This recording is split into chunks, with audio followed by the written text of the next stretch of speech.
Schoolmate, pernah dengar pepatah ini nggak? Hati senang, pikiran pun tenang.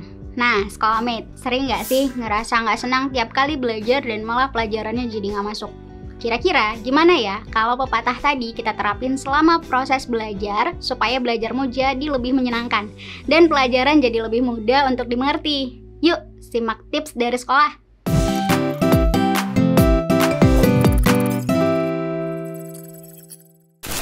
Semoga kamu nggak heran ya kalau dengar ada orang yang hobinya belajar dan menganggap bahwa belajar itu adalah sesuatu yang menyenangkan. Nah, penting untuk kita pahami dulu nih apa itu belajar. Jadi, belajar itu adalah proses dari nggak tahu jadi tahu, dari nggak bisa jadi bisa. Ada banyak banget yang kita pelajari mulai dari kita lahir sampai saat ini. Belajar berjalan, belajar bicara, belajar membaca, menulis, belajar mendengarkan, menyimpulkan, berhitung, dan lain sebagainya. Coba flashback ke belakang. Gimana rasanya kamu yang tadinya nggak bisa naik sepeda, dilanjut dengan bersepeda harus pakai roda bantu, hingga akhirnya bisa naik sepeda sendiri bahkan ikut lomba sepedaan. Menyenangkan kan? Nah, coba sekarang ingat lagi, gimana rasanya kamu yang tadinya masih bingung dengan penjumlahan dan sekarang udah bisa menjumlahkan angka yang lebih besar, bahkan melakukan perhitungan yang lebih kompleks. Tuh kan nyenengin? Sayangnya, esensi ini mulai menghilang ketika kamu merasa dikejar-kejar standar dan ingin semuanya jadi instan, pengen cepet bisa. Kamu nggak lagi nikmati proses setiap tahapnya, nggak lagi nikmati proses jatuh bangun sampai akhirnya kamu bisa. Jadi, coba kita melangkah perlahan tapi tetap konsisten yuk.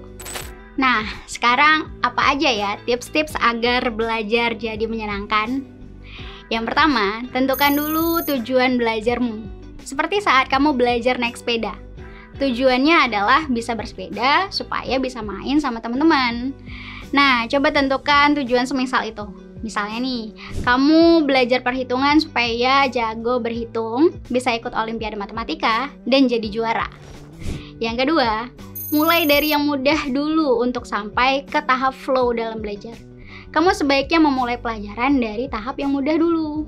Umumnya, buku pelajaran sudah disusun berdasarkan tingkat kesulitan informasinya, dengan tujuan supaya kamu bisa belajar secara bertahap.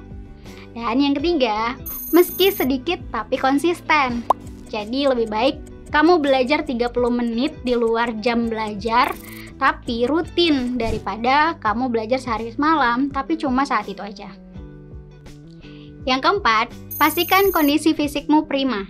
Jangan lupa makan dan istirahat ya. Karena kebutuhan belajar juga setara dengan kebutuhan lainnya, seperti makan, istirahat, main, dan lain-lain. So, penting untuk bisa seimbang supaya tubuhmu nggak stres. Yang kelima, berdoa. Power of belief ini akan buat kamu makin yakin dengan proses belajarmu. Karena yakin prosesnya akan berjalan dengan baik, maka akan menciptakan suasana positif selama belajar. Dari berbagai penelitian psikologi, perasaan, dan proses berpikir seseorang akan saling berkaitan. Jadi penting untuk menciptakan suasana yang positif sebelum belajar ya Schoolmate. Jadi yang perlu kamu pahami adalah belajar itu merupakan proses. Hasilnya mungkin aja kamu langsung bisa atau kamu belum langsung bisa, tapi perlu belajar beberapa kali lagi sampai kamu bisa. So nikmati proses belajarnya ya Schoolmate.